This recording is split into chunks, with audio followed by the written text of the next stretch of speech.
Hello there. Welcome to the flat, and welcome to this episode of Cult of the Bed Gods. Um, we essentially, Carlos and I spend a lot of our free time talking about role-playing games, and we thought it might be nice if you could join us for one of those chats, as there is an exciting new role-playing book that we have got our hands on that we have not yet had the chance to talk about yet. Definitely, and this is the Cult of the Blood Gods. It was on Kickstarter. It was funded successfully, and as backers, we got early access and previews for the manuscripts they had. And there was something very interesting in them. They discussed one of the clans, the Hecata, and now this is where we go for it. Yeah, and this is exciting because we haven't actually had a chance to talk. In fact, we've been very disciplined and not said anything until this moment. So, do you want to go first? Or shall I go first? You go first because you already know my feelings about the clan. Okay. So one of the things that I was very excited about was in V5 in general, I like how they have made things more streamlined and more elegant.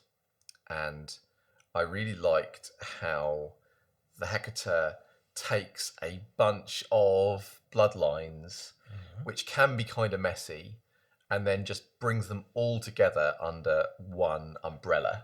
And I thought that was really, really smoothly done. And something, because obviously we've done a lot of Kindred Academy videos and things, and we often talk about the clans and stuff. And something that I used to not like was, in a way, sometimes the more clans you get, somehow, the harder it is for a new clan to do something interesting. So, or to bring something unique to the table. Yeah, there's always that question of, well, why don't I just play one of the normal clans just with a slight twist? And the thing that I liked about the Hecate was it felt like it opened a door to something completely new. So that in terms of the stuff with Wraith and necromancy in general, I thought, okay, there is stuff that you couldn't do before that you now can. And what's also very, I think, exciting about it is how that kind of getting games that cross over. Like I now think it's legitimate that based on what we've seen here, you could play a game with vampires and wraiths in the same game. Yeah, definitely. One of the things that I really enjoy about what you say, the B5 sort of streamlining things, is that this is a new clan that is based on a clan and bloodlines that were in previous editions. Yes. But they all had sort of like a similar theme, even though they had different feels for the same theme.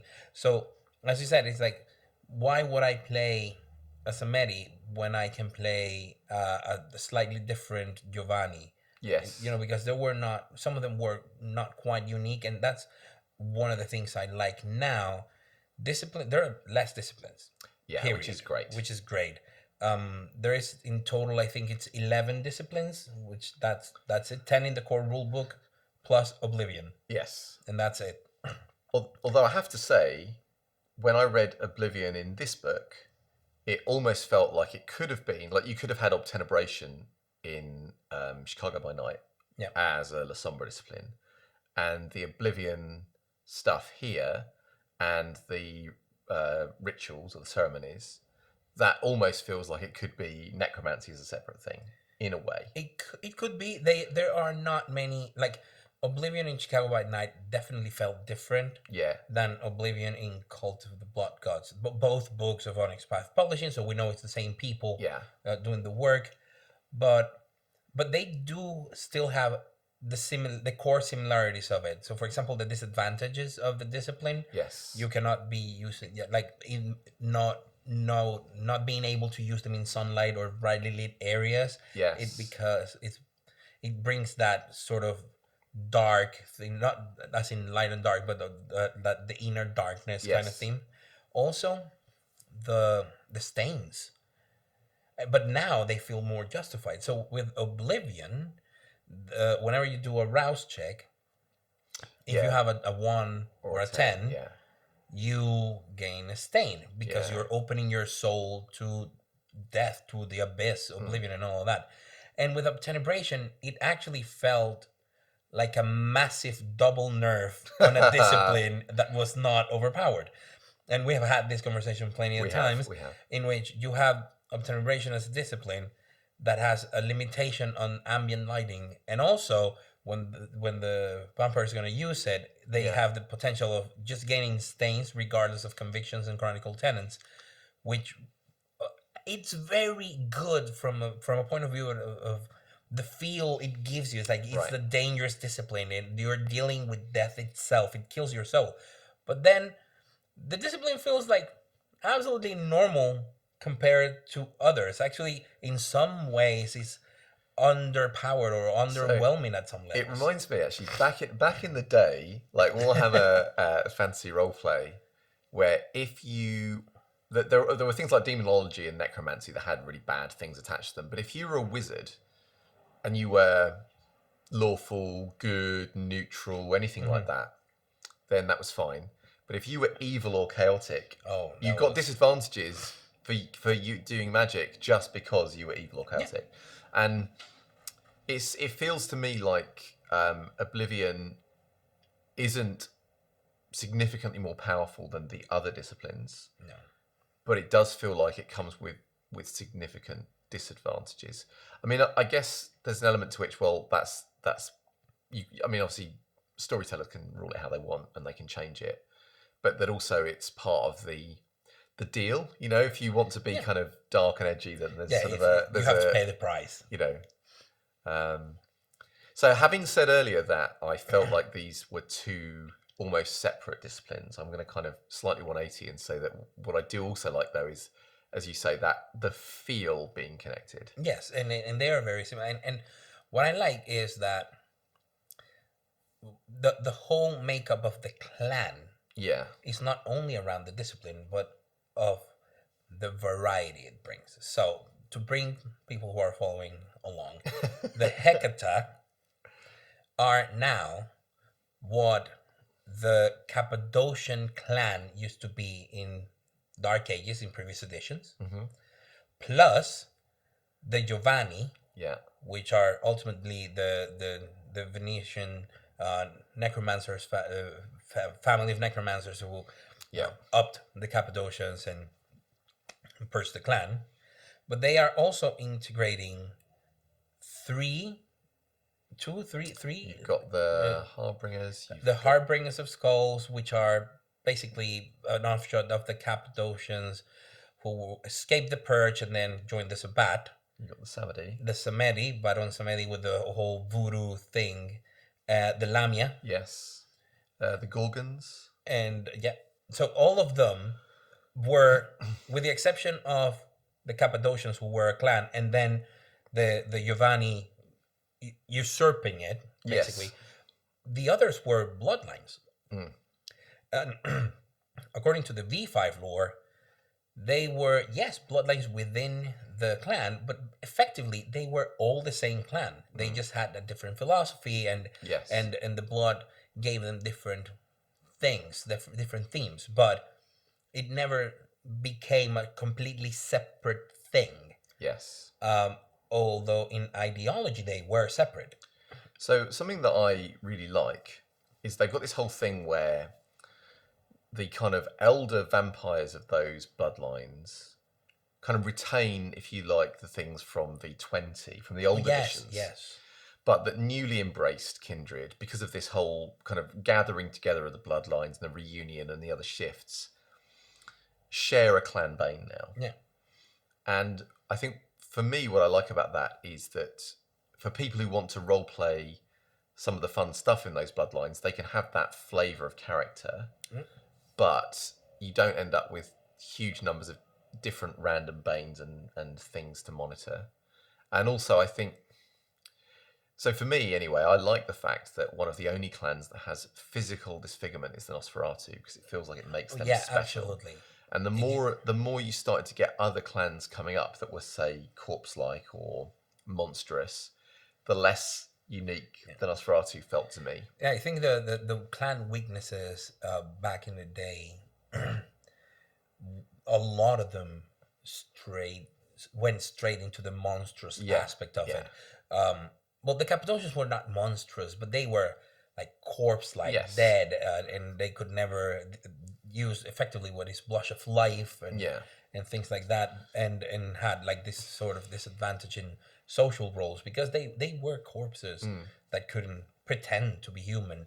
The Samedi were like rotting, and they were Nosferatu with necromancy, minus, because they weren't even that so overpowered, even though they were really interesting as a bloodline.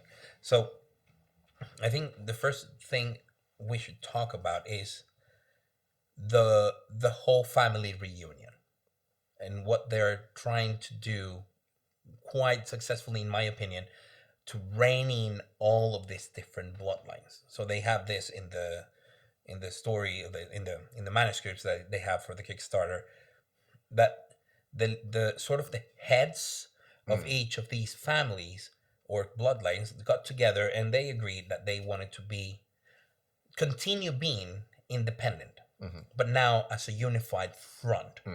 And come to think of it, this is the 11th clan we have access to in V5. You have the seven. Yeah, you have the 7 clans of the Camarilla. Yes. Well, Gangrel and Bruya leaving. Yeah. In the core rulebook, you have 7 clans. The Banu Hakim on the Camarilla book. The Ministry on the Anarch book, and the La Sombra on Chicago by Night. Yes. And out of the 13 clans, Ravnos being I don't think they're coming back. No. That's a no. I think they came back like as an offshot mentioned in a lore sheet. So that's it. And the Shemisk or Simise or however you pronounce them, being predominantly Sabbat. Once you come to the number, like the totality of clans, of the original Camarilla clans, now 5 plus the Banu Hakim, you have 6 there. And Anarchs now are bolstered by the Bruya, the Gangrel, and the Ministry joining there. And La Sombra being mostly Sabbat, but some of them, or at least the line of Montano, trying to get into the Camarilla. But all of them are affiliated in a greater or lesser level to somewhat of a movement or sect. Even though the Anarchs are not like a unified front, you can argue that it's a way of life and it approximates a sect. Not the Hecata. They have made it very clear, abundantly clear, they do not seek to join any sect, and they want to keep it that way. And I think that's very interesting, because it might make you think that it puts them in isolation, but actually it's quite the opposite. All of those clans or bloodlines were famous for being really useful. The Cappadocians were advisors and sages, and the Giovanni were traders and merchants. And all clans from other clans from all sects have use of those skills. Especially if you want to negotiate or do stuff with someone that is pretty much like Switzerland in the banking area. They are going to remain neutral. They're not going to take sides, and you can expect them to deliver because that's what they deal with. So something I like about this is that because they're the only independent, and yes, they are proving their usefulness, but for their survival against both the sort of Second Inquisition and also the fact that they are now the only people on their own. They've had to band these disparate elements together. But those disparate elements all have some kind of history, a lot of it quite colourful, with each other and bloody. And so, I as a storyteller, I like the thing where you get people who don't like each other who are forced to work together for survival. Because even though you might hate your cousin or whatever, you're still going to back your cousin against your enemies or your other. And that, I think that leads to lots of fun kind of role-playing opportunities. And it also, because of the way they're set up, it feels like you could easily have, if you had a Sabbat campaign or an Anarch campaign or a Camarilla campaign, that they could easily sit kind of there, and there's an immediate So interestingly, I felt because you have so many bloodlines with the Hecate, it feels like I don't know. You could just, of course, ignore all of that and just say, I'm going to create a Hecate and not worry about any of that stuff. Yeah. But it feels like there is, in a way, a rich bed of material that as a player, I would want to be kind of have my feet in. Yeah, Because I mean, when we get to it, we'll probably talk about lore sheets and bloodlines in more detail as they have them in the book. But I felt like they were a cut above a lot of the stuff that we've come across so far. yeah, and one of the things that is very interesting with Hecata is that if you really want to play the experience of Hecata, it ties you to the lore. Yes. To the V5 lore in a greater or lesser. I mean, let's say you want to do without the new stuff. You have all the background, all that the grudges that are still existing between the Cappadocians and the Giovanni. Some of the Samedi not even caring. The Lamia being like so fearful. So they are there, and I believe it was a good element to put them together, sort of as you said, as a family. Yeah. And it reminds me of the philosophy they're going by right now is somewhat like me against my brother, my brother and I against my uncle, but my brother, my uncle, and I against anyone. Yes. And it's that sort of unity. But I think it has an additional undertone. Okay. Under sort of system of belief. Yes. As in, which is the main theme of Blood of the Cult Gods, their beliefs. They are the clan of death and undeath. All of the little bloodlines and branches, let's call it, all of the branches of the Hecata deal with the dead, death, and undeath on a level that no other clan can claim. Yeah, absolutely. Just like the Tremere are thought of as the epitome of blood sorcery, even if the Banu Hakim share it with them. The greatest proponents of Oblivion as sort of necromancy is going to be the Hecate. So now you're talking about necromancy, and obviously Oblivion in this book. What's your favourite power? Oh my god. I think I am... Okay. So, I like a couple of things about the powers themselves before I choose one. Okay, which is going to be complicated. The fact that they decided, we're going to use this sort of template of disciplines for the Hecate. Yeah. So they're going to have Cappadocian disciplines. Yes. That's what I wanted. Cappadocian, because they rule. I mean, they're the best of the whole. But Auspex and Fortitude. And then you have Oblivion. Yeah. And the fact that the powers, the Oblivion powers that are in Cult of the Blood Gods are, most of them, if not all of them, amalgam powers of Auspex and Fortitude.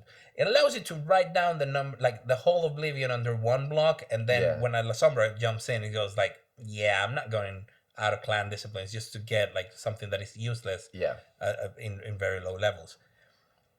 So I like that sort of interaction. They're using amalgams smartly. Yes, I agree. I think favorite power is complicated. One of the ones that I really, really like is Ashes to Ashes, which is a level 1 Hector power. It is just, let's do a rouse check and get rid of the body. I mean, that is awesome, and that existed in all Mortis, which was the Cappadocian discipline in Dark Ages. So there's a whole... So yeah, I think that's good fun. Really and also very practical. Let's not forget. I mean, how many times did we argue what to do with the body in a chronicle? In a chronicle, this is not a real life conversation. No. This is role playing games. Yeah. What to do with the body? How to get rid of it? Yes. Like, no, just pour some blood on it, and then absolutely magic. God, it's beautiful. It is good. And it's a level 1. So I really like the whole tree around kind of summoning wraiths. Oh, that's but specifically compelling wraiths. I like the compel where if you've got the fetter, and the Wraith is there, you can kind of... And I should say as well that all of the rituals... the ceremonies. And all the ceremonies we'll talk about that. have kind of disgusting ingredients. And the cost. And there is a cost. So, for those of you who don't know, Oblivion now has Oblivion ceremonies, which are akin to rituals for blood sorcery. Yes. Instead of using intelligence, you're using your resolve, and then you go ahead with them. And the ceremonies, they have a mix of disgusting things, but when you read them, you go like, yeah, I can see like a necromancer using, like, I don't know, bile and blood, and then it's coating the knife on that and carving. That's disgusting, but that's part of it. Yeah, a lot of the like the high level or the powerful, quote unquote powerful rituals and ceremonies of Oblivion involve the sacrifice of a human being. Yeah. And in the most powerful cases of an innocent, not any human. It's like stain bingo, isn't it? And it says this ritual on its own will give you stains. I think it often says it might, because I think it's most of them say that they might give you stains, depending on chronicle tenets. Yeah. Others say they will give you stains shielded by convictions. Oh yes. Sort of like there's one that allows you to absorb the passions of a wraith, sort of to fuel yourself for a night or something. I mean, you're dealing in some dark stuff there. I quite like that one as well, because it doesn't. So it's you can use it in, if you like, in the Skinlands, as in the normal world. If you bring a wraith. If you bring a wraith through, but you can also use it in the Shadowlands. Mm-hmm. But doing so doesn't actually remove the hunger. It removes the demands of the hunger. Yeah. So at some point it's like tricking your stomach into thinking that you fed, but it's not actually sustenance, which I think is kind of cool. So there is a power that I couldn't decide what I felt about it, which is fatal precognition. Which is the power that basically lets you see someone's potential death. Mm-hmm. And I don't know about you, I thought it was really cool. It's an Auspex amalgam, and I think it's Auspex 2. I guess something like that. I might be misremembering, but it has that sort of like precognition, Auspex 2 precognition feel to it. And a bit of me thought, because one of the things that's nice in the power description is if you try to fight against that death, because you can prevent it happening. Oh yes. But the universe kind of works against you, so it's kind of like the car breaks. What was that film from ages ago? Was it Final Destination or something like that? That people would die of ridiculous circumstances because it was their time to die. The premise of the movie, I think, was that the people had avoided the death they should have done, and so death was trying to catch them up. Mm-hmm. So more and more ridiculous things were conspiring to kill them. And this isn't quite that. It's more like things will conspire to make that death happen. And the reason I think I felt conflicted about it is I could just see I don't mind it as a player. I think it's a lot of fun, but I think as a storyteller, if I had a player with that ability that was going around using it, I might just weep. Yeah, but you have to remember, if they go around just using it, they're risking stains because it requires rouse checks. Just by using it, it's an Oblivion power. That's true, and it has a cost in blood and potentially stains. So I think that's one of those powers that, yes, it can be annoying if you're a storyteller and you have a player that wants to know how everybody dies. Exactly. If you have that kind of player, would you really like them playing a Hecata or no? Yeah. Hey, but I could have a Chronicle Tenet where if they maybe cry, they get a stain. Yeah. Sorry. No, I mean you can always have like stupid Chronicle Tenets like destiny should not be tampered with, and that's what I'd have. Hands off fatal precognition. Yeah. I think it's a very good power, and in the hands of a clever player, it can add so much. Oh, it's so much feel to a story, because then they would use fatal recognition in the things, in the people they care. Yeah, I was just going to say about. touchstones. It's like, and let things. me see my touchstone, and that immediately gives you plot. Yes, it does. It's like, okay, you know your touchstone's gonna die, and you know how it's gonna, and depending on how successful you are, you can even know how they're gonna die and when they're gonna die and where they're gonna die. And the more you know, the more difficult it's gonna be to prevent it. Yes. And that, I mean, it's only natural that it's your touchstone. You would want them to live a little longer. Or Would you not just be tempted to use it on the other players? No, no. Just for funsies. To be honest, no, because I fear the rage of the storyteller. Yeah. When I go like, I look at the Bruya.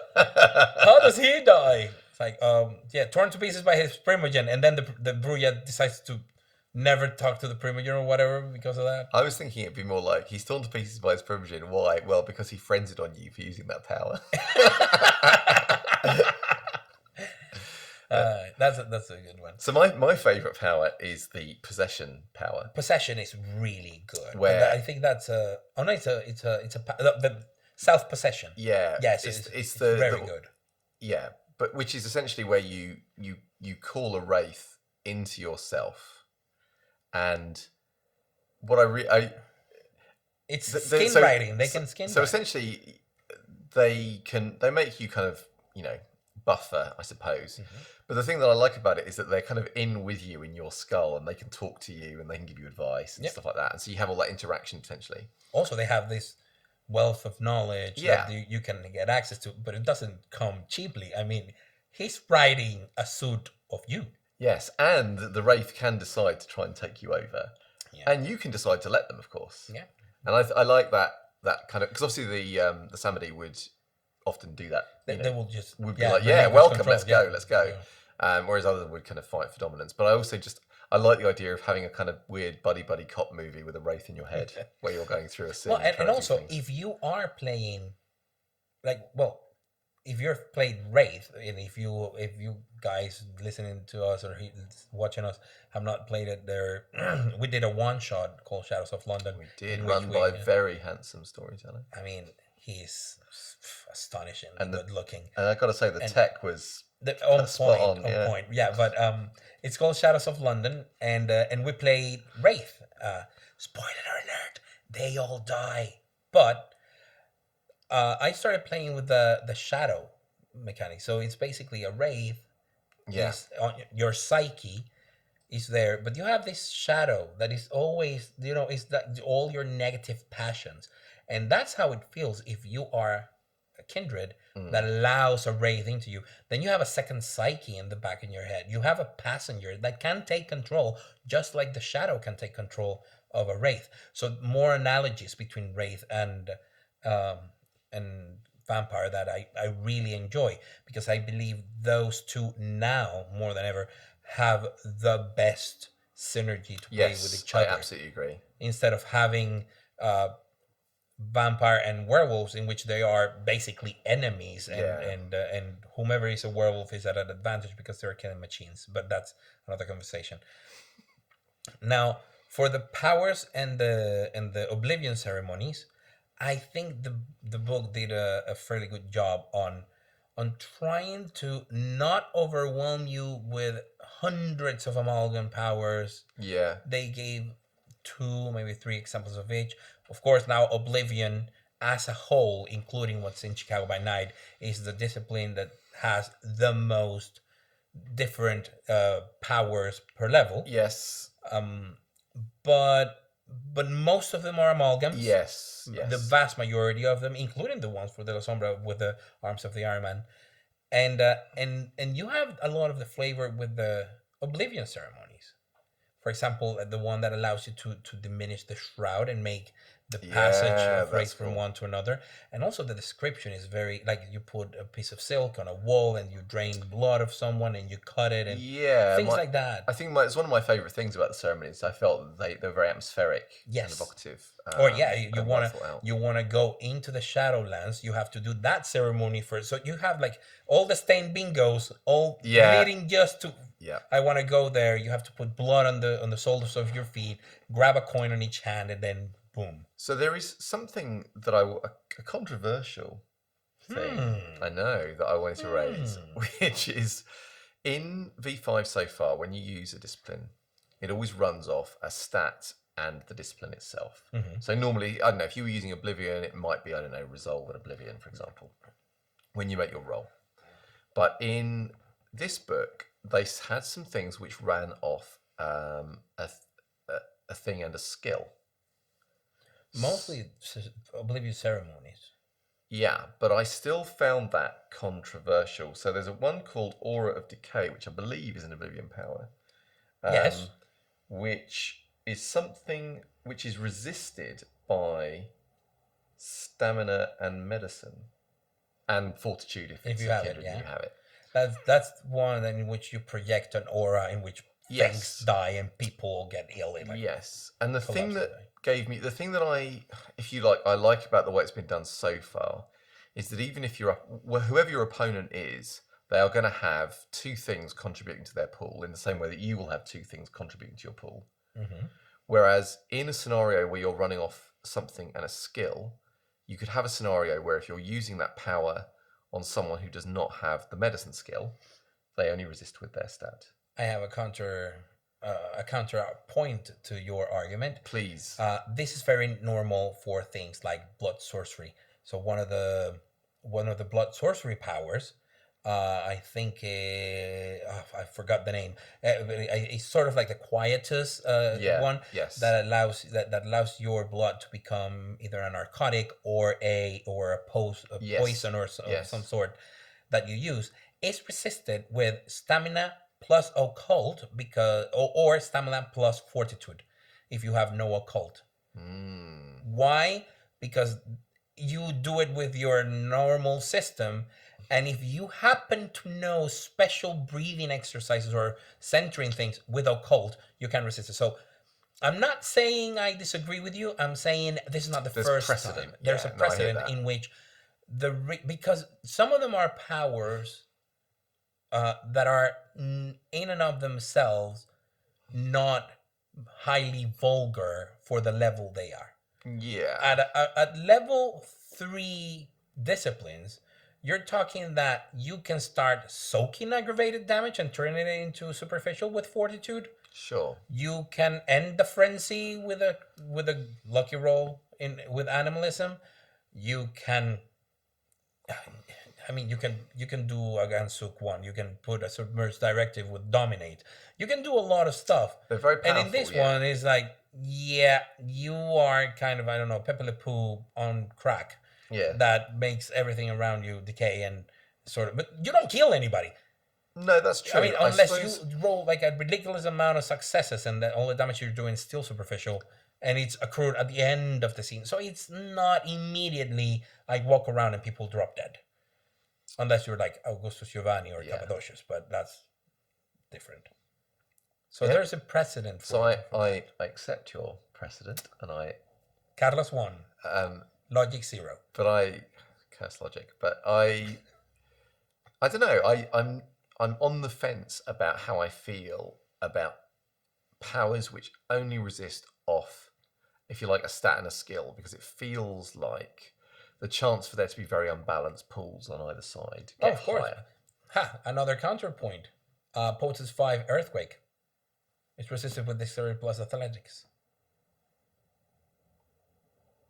And if you succeed, you fall. I mean, it's a level 5 power. It's level 5. But still, I mean, most of the time, people resist with 2 attributes. Well, that's exactly what Most of the time. But that tends to be mental disciplines. Like dominate and presence. Yes. But I think we're steering off topic. Oblivion, as a discipline, doesn't have anything mental other than the mental confrontation it has with wraiths. Yes. It doesn't deal with any. I mean, it's a mental discipline because you activate it like sort of in the same way that you would blood sorcery. But the only sort of like social psychic interaction is going to be with wraiths. That whenever you try to dominate them or they try to override you, they have a fixed pool based on their willpower, other stuff. So the resistance of some of the powers, maybe, I mean, it's still a manuscript, so it can be It may reworked. change, yeah. But I do believe that a role with stamina plus medicine to know what is going on, how to recognize it, how the effects it's having in your body, so you can pull back. Yeah, or so do I stuff. don't have any problem in terms of But how it what- makes sense narratively. I think it does. What happens if you don't know any medicine? Well, you drop dead faster. yeah, deal with it. Let's face it. Everyone- If you know some chemistry and you smell something like rotten eggs or I don't know, like almondy Yeah. thingies, you know that there is either a sulfur leak or what, but you need at least a little bit of knowledge of what's going on. Sometimes not having the knowledge is as dangerous as just running with scissors or something like that. I don't know how the saying goes. I don't know about a saying. I know that generally running with scissors is a bad It's idea. bad. don't do it. Don't do it, Don't do kids. it. Don't do it. So that okay. So let's we've kind of talked a little bit about ceremonies, but not a lot. And there is it feels to me like there are kind of different threads that run through as you're going up the levels of ceremony. Yeah. That are fun in different ways. Yeah. So there's the whole kind of undead servitor thread. In which you first rise one and then rise, and then at some point you can have like a gazillion. Yeah, and like the first one is pretty brainless. It can like sweep the floor or hold a door or things like That's that. it. It like doesn't have any mental stats. But then you get ones that are like very basically intelligent, like kind of severed hands that run around and stuff, or like animated rats, undead rats and stuff. But the last one is like the true one. It's like proper zombie horror. Yeah, Yeah. because it's the one that also doesn't decay and Yeah. stays there, can do somewhat complex actions, and even if you don't give them any action, they just stand in place and attack anyone who approaches them. So, I mean, they make great haven guards. Yeah. But also, for that last one, you need to sacrifice Yeah, a person. Yes, you do. And then spill their blood over other corpses, and the one you kill doesn't animate, everybody else does. So this is actually a really interesting, I think, tonal shift, maybe. As in Vampire, obviously, characters often do terrible things. Mm-hmm. One of the things is that often you're trying to minimize the damage, as in you're trying to hold on to your humanity, you're trying to feed and survive, but and often you hurt people, but because you know, it's that kind of thing that whatever you do, you probably end up causing pain and suffering. Yeah. But this is very different in that you this are. Is not a probably. This is not like a the beast took me over, or I didn't feed enough and then it overwhelmed me. Blah blah. Blah. This is. I decided I quite fancied having some undead minions, and so I tracked down an innocent person, and then I took into my place, surrounded the person with a gazillion dead bodies, ritually sacrificing, also by pouring, I don't know, either ground silver or cutting the limbs with the blade that has been dipped in nasty concoctions. There's lots of juices. It's appropriately disgusting. It's amazing. Juice heavy. It's too heavy. Well, I think one of the things I like about that whole proposition is that, especially in the ones that you have to sort of like sacrifice someone in order for the ritual to take place, my first thought as a storyteller, both of Vampire and Wraith, was, so now you have a new person who has died with the potential of becoming a Wraith. Absolutely. Someone who has been sacrificed traumatically. Yeah. If they have strong passions and connections, potential fetters. Yeah. And I mean, according to all Wraith, not everyone who dies becomes a Wraith, because if not, it would be overpopulation on that side of the shroud. But the chances are kind of high for a Hecata, because they're doing nasty stuff all the time. Yeah. And they're cutting people's hands and their hearts and substituting hearts with like I don't know, like an oxen heart or whatever. Those are like weird things. There's one of the rituals where the vampire pulls out 2 of their own teeth. Oh, yes. Oh, because there's also the personal price to do it. Yeah. Which one was it? I don't It's remember. it's the one where you invite the spirit, Into the you, host yeah. spirit, or The whatever. host, yeah. I think you have to pull out some teeth, and then you've got like some kind of bug of some kind that you have to eat. Chew it, You have to yeah. suck on it or something.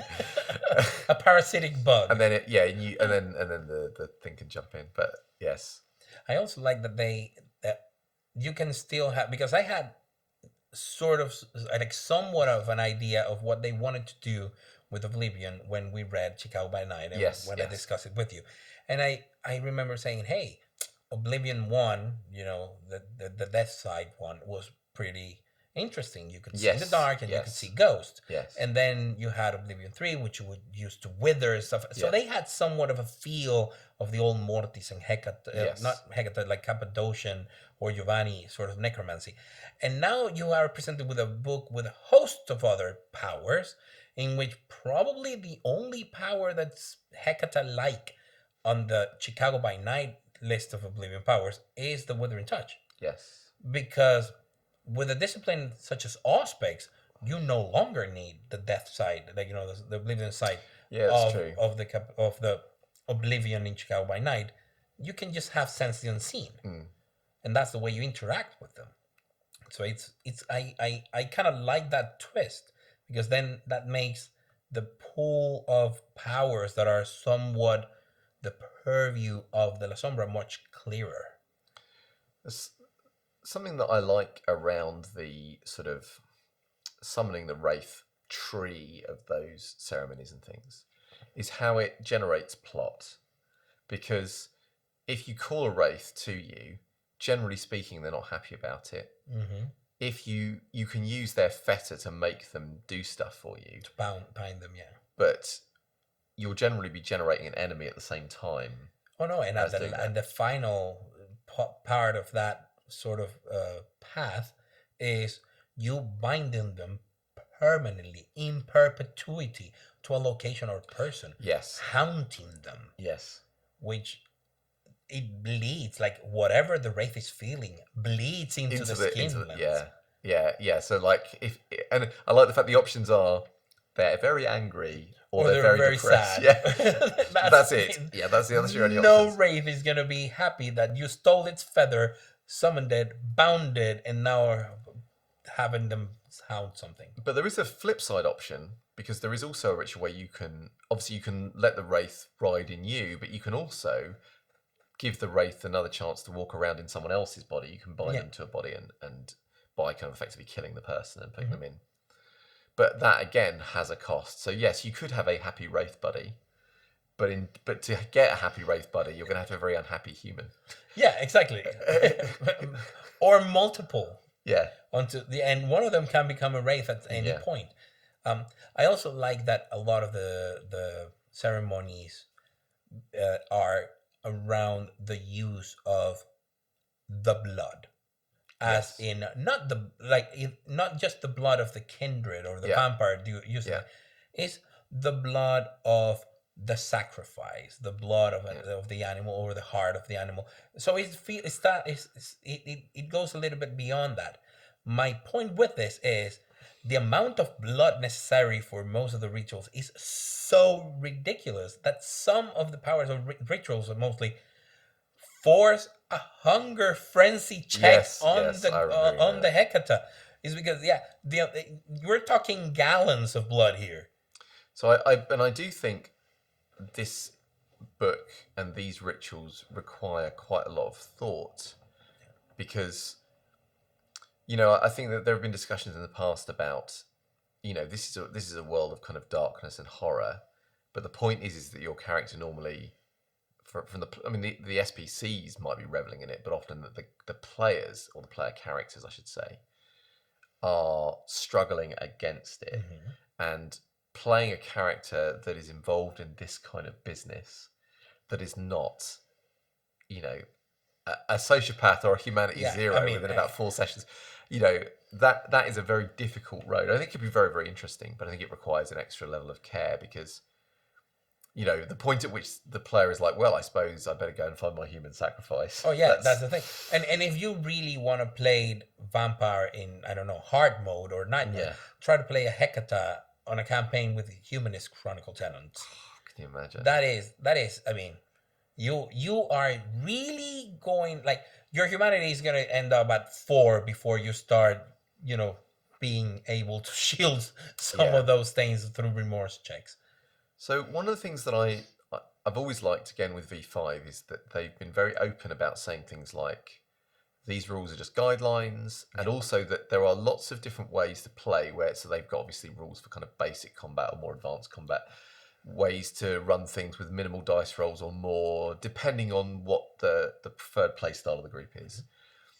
And in this book, you've got the whole thing about, okay, we've got all of these different groups united into one family. So how are you going to represent the differences if somebody doesn't just want to play a Hector, they want to play, I don't know, a Giovanni, or they want to play a Samadi or whatever. And then they give you two options. So the quickest option, obviously, is that you can change the base discipline set. Yeah, and they would go pretty much in tandem with previous editions. So the most iconic secondary discipline of the Giovanni after necromancy was dominate. Yeah. And for the Samedi they're giving you obfuscate. Yeah. But potence for the Lamia instead of fortitude. So those traits are there.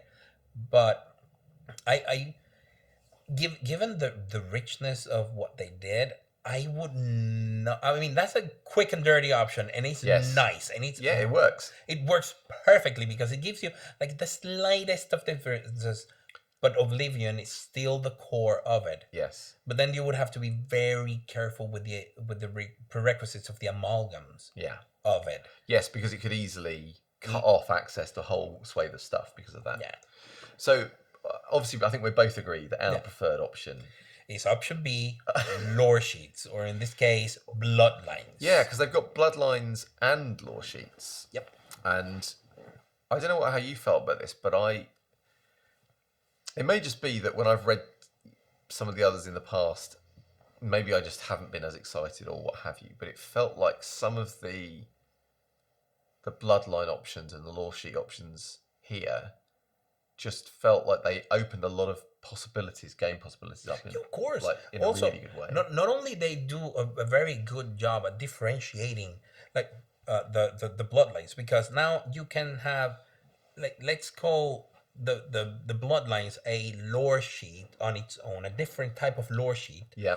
And the whole point of the lore sheets is if your character, when you're creating a character, you put dots on a lore sheet, that means that you're tying your character with the overall meta plot that has been created for the game. So that's probably why you haven't felt super excited, unless it's something that you feel that is adequate for the plot. If you come to think about it, the things like Descendant of Hardestadt or Helena or Salvador Garcia, or things like the Madness Network, which is portrayed in as one of the lore sheets in Chicago by Night, those tie you to the overall metaplot, the lore of either an elder or a city or a situation that happened in the lore. Here, it's not necessarily somewhat of a metaplot. It's more of let's call it cultural division inside the Hecata. When you grab your lore sheet, your bloodline lore sheet, you are accessing the richness of what made that bloodline unique. So, I mean, actually, funny enough, I did like the Malkavian Network. It's pretty cool.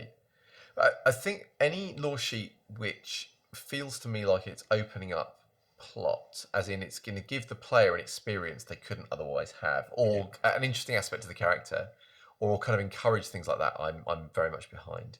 So I don't know if you had a particular... I have a favorite. Tell me. And it's a level 1 lore sheet power. Your favorite. It's the one that allows you to have a corpse as a touchstone. Oh yeah, that is really... It is. I mean, it brings you... Like, it triples down on the whole death and undeath. Yeah. Like, one of your touchstones is an actual corpse, a decaying corpse, unless you freeze it, which is just going to make it decay slower. But it's a corpse. It's also really creepy. It is. I mean, yeah. That. like, I mean, what thank do you, you, Captain Obvious. But but of yeah, but course no, it's but as in, creepy. because obviously if we think about a touchstone being a thing which is the anchor for your character's soul around that idea, Yeah. and that normally a vampire is drawn to their touchstone because they want to like remind themselves of that ideal they hold and refresh that in their own minds. That the idea that your touchstone is a corpse. Yeah, but Right. let's see. So the you're like, what are you gonna do? Well, I'm going to spend some time with my touchstone. Okay. I'm gonna go to the morgue. Yeah, let me open the fridge. I'm going to open the fridge and then like have a now chat. think about it this way. Well, if it's gonna be a touchstone, then unless you are someone who are just doing it for kicks, you are going to find or try to pair it with a relevant conviction around that. Yeah. Some people might make it again dark and edgy, as you say, and go like, "Oh, death, it's on its own, it has its own beauty or whatever," and then you go, "Yeah, corpse." But Boom. I think it could be any conviction. It works really well for any. It's just that that person embodied that conviction, and that you've used your powers of oblivion to stop the to preserve the corpse and preserve that idea, even though they've died. They're not because your powers of death are such that you hold on to it. Well, the thing is that I would rather, because they tell you that the corpse is eventually going to Oh generate. yeah, it is. So, Yeah.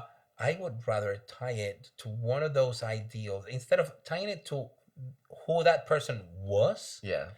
I would tie it to one of the ideals that that corpse reminds you of. For example, someone who was absolutely terrified of death, Yeah.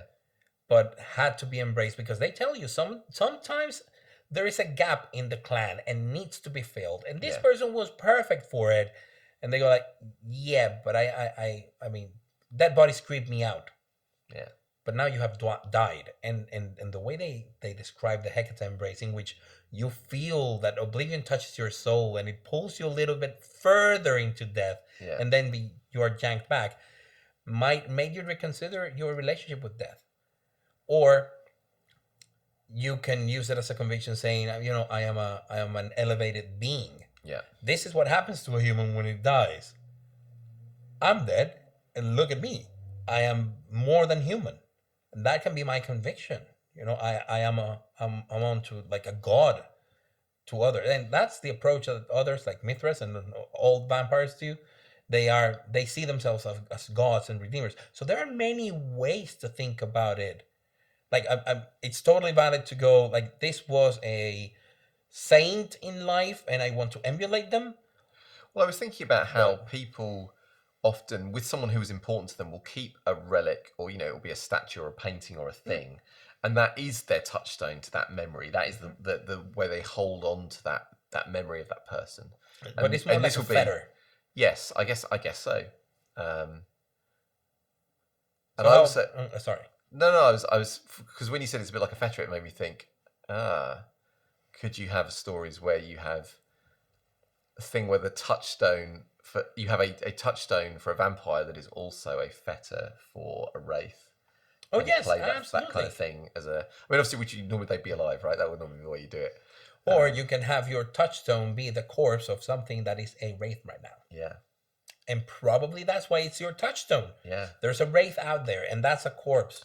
Which also leads me on to my favourite. Yeah, I was going to ask you, what's your favorite one? So my favourite one is it's one of the Harbinger backgrounds, and it's the Obsidian Mask one. Oh, the masks. All the masks are super cool, right? All the masks of Harbingers are cool. Also, they give you all of that. It's like, oh yes, depending on the types, you see the guy with a bone mask. That guy is important, Yes. So I think that's great. But the Obsidian Mask one is the one which essentially means that you are a wraith inhabiting the body of a vampire. Yeah. It's like the flip side of the thing. Yeah, and there are what I really like with this book is they give you a huge kind of menu of options to say, here are ways that wraiths can interact with vampires. So you can play a wraith in a vampire's body. You can be a vampire that lets wraiths go inside your body. You can be a vampire that binds wraiths to your home. You can be a vampire that calls wraiths. You can be a vampire that gets wraiths and sticks inside other people. You can be a vampire that goes into the Shadowlands, and then you have other wraiths, and you interact with them. Because if you go through of Yes. course, it's not gonna be like your random fledgling. No. We're talking about 2 level 5 Yeah, it's serious Oblivion business. ceremonies, which are serious. But then they remind you, welcome to the Shadowlands, in which being a vampire is basically like you are everybody's bitch. Yeah. Because they're gonna. I mean, they can not only harm you physically if you go to the Shadowlands, they can suck the life out of you. Whatever Yes. mockery of life, the curse or the blood or however you want to justify it is, they can literally suck out your passions, your convictions, and your Yes. will. Also, you die in the Shadowlands, and you vanish, sucked by Oblivion and the earth. Like it is Yeah, it's, the worst type of final death, where your soul is shattered and then dissolved, and then I mean it's awful. I think there's a Giovanni bloodline background, which enables you to have effectively a spectre as a retainer. Yes. But the spectre really wants to kill you. Yeah. And I love that idea that you have this effectively, like, I don't know, Spectre Butler or Spectre Servant who's just waiting for the chance. And I think there's such fun kind of role playing opportunities and there. you can have it. It was someone your sire bound to you. Is the specter of someone you killed. It's like the opportunity is like to create plot, but all of it is so dark. And also, I liked very, very much that all these talk of specters and zombies or animated corpses and stuff doesn't feel gimmicky. The way they write it, it feels like it belongs in this very little niche of the world of darkness, with a very a comparatively small family that had to like pull together all of its bloodlines to survive, in which they are very aware of what is a masquerade breach and what isn't, but some of them operate in fringes, like in a forgotten or half forgotten island in the Caribbean, where you can have a couple of zombies, and then when the authorities show up, the authorities are more superstitious than the locals, and they are willing to believe anything. They're not a massive breach of the masquerade. I mean, you see miracles in some areas in Africa or the Middle East, or even in the States, like or UFO sightings or paranormal activity and things like that.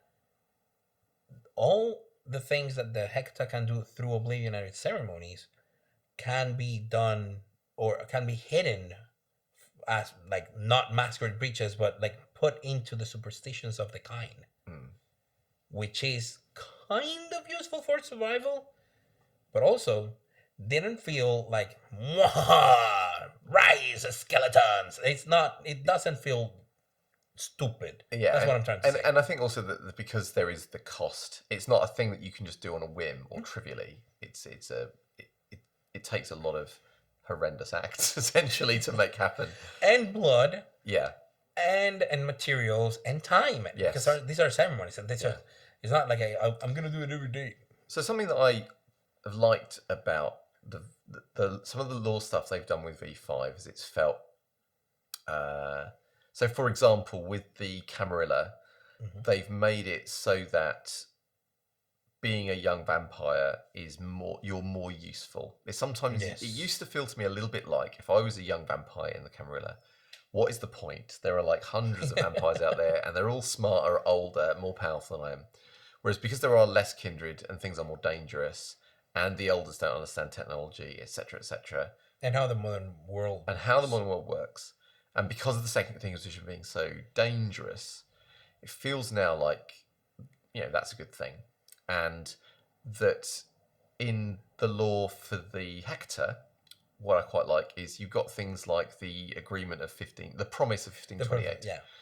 With this idea that that a deal was made a long time ago that kind of allowed the Hecata to exist without the Camarilla just coming after them. But that there is a timer, and that timer is running out. and it feels to me like a consequence of that is it's pushing Hecate players into finding ways to cooperate with the Camarilla and the Potentially Anarchs for a future conflict, yeah. so that they will survive. And so all those things which I guess enable characters from different backgrounds to play in the same area together plausibly, I think is a really positive thing. Yeah, just as it is very powerful to have, you can even have a coterie of all Hecate players Yes. from different branches of the family. Yeah, and I think it would feel very rich. Yeah, I would for that one, I would recommend the slight changes in disciplines, because if you have more than 3 or 4 players, of course they will all share Oblivion powers, and and some of them might even dare and go into the La Sombra ones, with the exception of the amalgams. Having a slight diversity, increasing the diversity of disciplines there would be valuable, but still go with the lore sheets. They're amazing. I mean, I think they are also a great idea of how to deal with with similar aspects in different clans. Yes. So I was briefly mentioning before we decided to do this episode, that what I liked about that lore sheet being a bloodline kind of differentiation without having to change a discipline or change whatever, is the whole, let me try to see if I can do the 2 casts of the Banu Hakim through something similar. Yeah. Because the Banu Hakim, as described in the Camarilla book, they are very well and done for the warrior cast. And of course, they tell you a lot of the viziers, and you go like, yeah, I can definitely make a vizier work with this. But with a lore sheet, a proper vizier comes to the fore.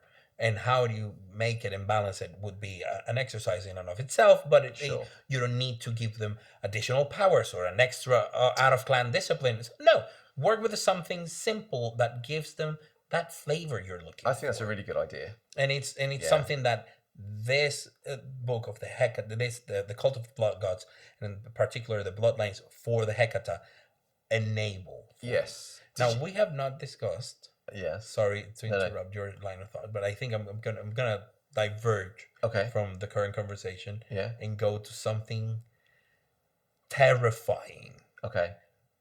The clan bane of the Hecata. Oh yeah. If you come to think of it, it's the worst. It is absolutely by far, if you're kind, is the worst clan bane.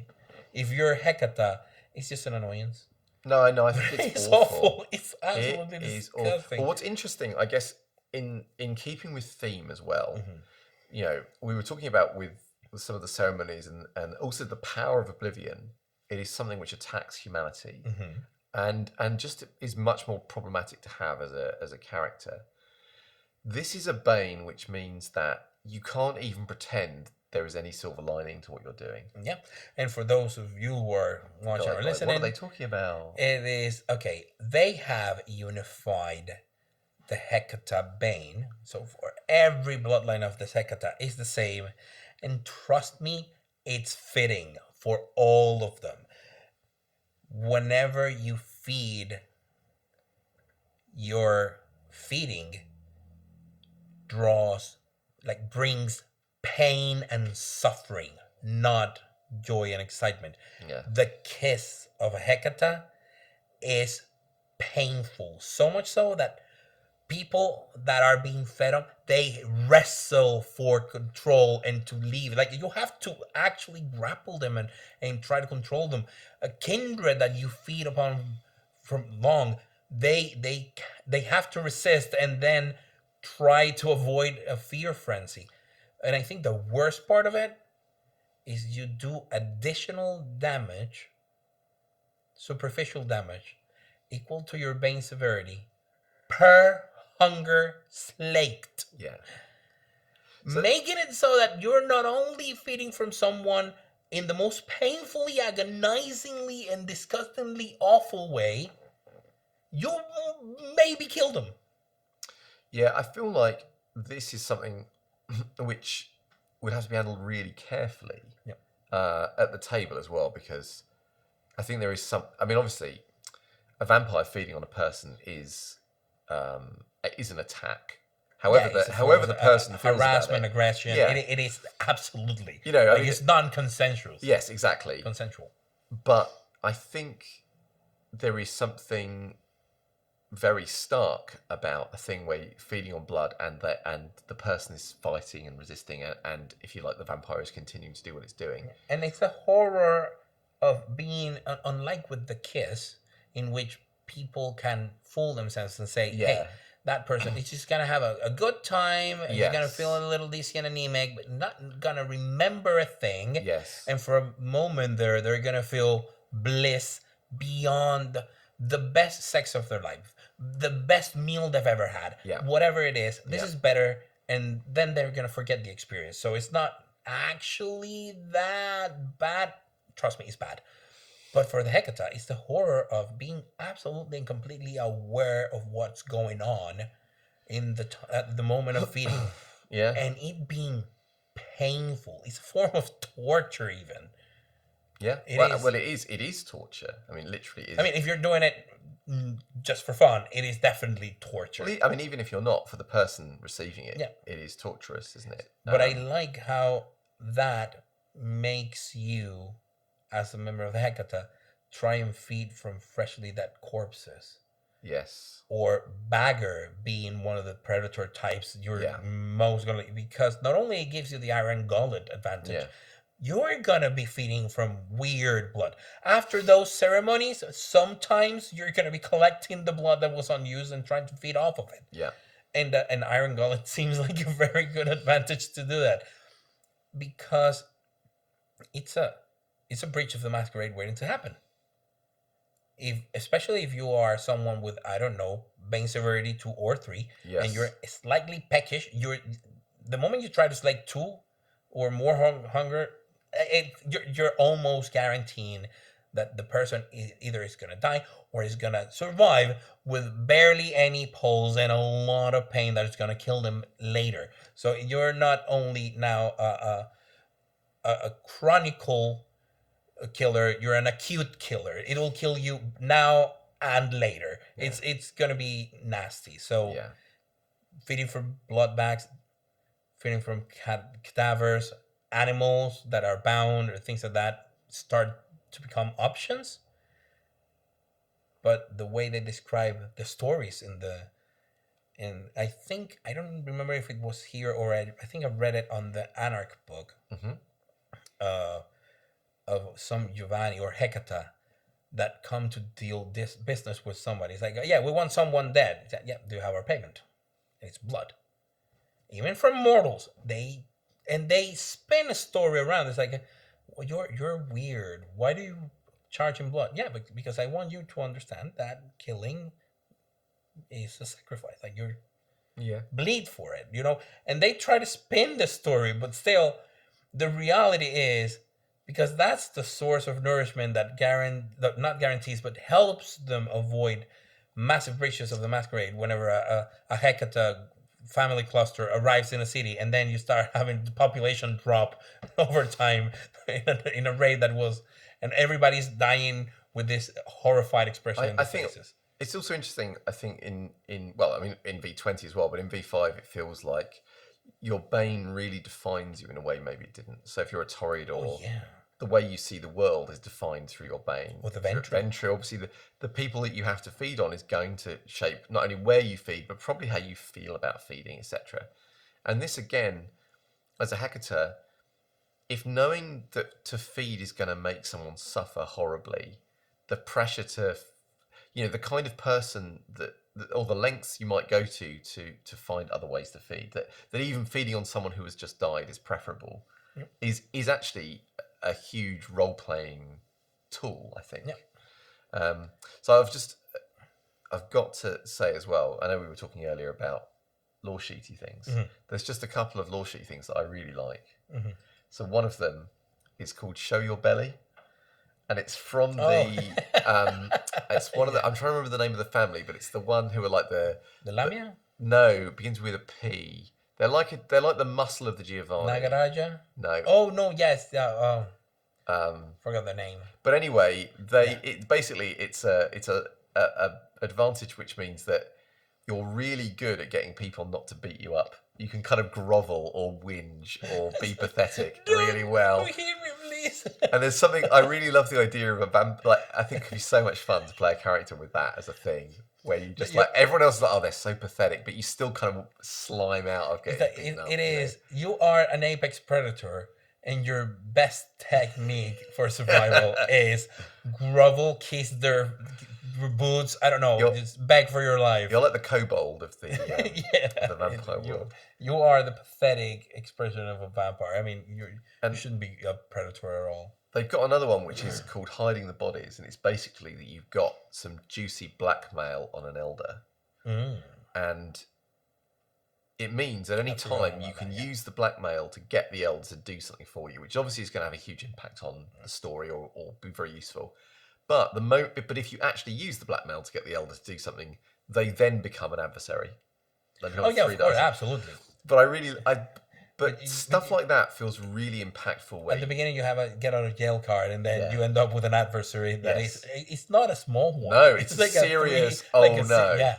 But if you absolutely need to have a thing happen, you can make it happen. And I think those kind of things are they're just really good for story. But there's a cost. And just like with the Oblivion ceremonies or just the Oblivion powers itself, there is a cost. Yes. And it's all about that. It's the trade. Yes. Is it worth it? And that's very much part of the philosophy of the Hecata with the life and death. And is it worth it? I believe that also this brings, like the Hecata bring into the fore a lore sheet that is on the core rulebook that they will definitely want to have circulatory system. Yeah, and I think they mentioned in the book about them getting on very well with them. Of course, and you probably end up being one of their best customers. Yeah. So that's a good way of integrating other lore sheets that don't span across the very detailed bloodlines of the meta plot, but that are part of the plot now. And they bring a lot more to the table when you're gonna play and you have the guy who's like feeling hungry and knows that feeding right now is gonna be an issue. Just let me get my contacts on the circulatory system. Let me develop a relationship with them. Let's see how this goes. So let me ask you then, because I know that Cappadocians used to be your favourite clan. Of course. Now that the Hecata have come in, and you've read how it looks like it's going to be, would you, if someone said, hey, I'm starting up a new V5 game, would you be like, I'm playing Cappadocian? Yeah, of course. I mean, abso-freaking-lutely. It is, I think it's redeemed. First of all, I love the Cappadocians just as much as I love the La Sombra. Maybe a little more. But I love I love the Cappadocians. And the fact that they were sort of like, okay, the Giovanni's rise happens and all that, but then they try to maybe suggest that some of the older Cappadocians escape some of the meta plot of the previous editions was so widespread, like many authors and people and publishing different books and stuff. So it was trained. Now, very few groups of people. Some of them are working like Onyx Path publishing on multiple books, so they keep things tight. And now they're bringing all of this and resurgence of the Cappadocians. I mean, come on. I would definitely play a Cappadocian. I just need to find a concept that makes me feel happy with what I want to play, because if I want to play a Cappadocian, I would be for the first time for real dealing with something that is darker than it used to be. Yeah. Like Mortis was cool, everything all right, but you felt more like a D&D necromancer than a monster that actively prowls the streets looking for a hapless victim just so you can use their blood and soul into unholy stuff. I mean, this is taking it to a whole new level. So yeah, I definitely would play one. How about you? Could you be convinced to play any of the bloodlines of the Hecata? Yes. Or a normal Hecata blood? I could be convinced, because I like very much. Well, I'd quite like to show my belly for a start, but I do really like all of the interactions with the Wraith stuff. So I would either want to play a Wraith and a vampire, or I'd want to play a vampire that had some kind of Wraith buddy or servant who hates them. And that is I'm all over. Would you name them Alfred? Would I name them Alfred? Yeah. Well, yeah. I mean, you can call them Alfred even if that's not their name. Well, I mean, they hate you already. Yeah, exactly. So exactly. It's not going to be a massive issue. But yeah, what you were saying about how things feel much cleaner, because I agree. I think things got very widespread and kind of convoluted, and this feels like, and also I think because of the nature of you pick up what you want and you drop what you don't want. Yeah, that feels very manageable. Yeah. So, for me, in conclusion, the Hecata as an idea and project, great execution.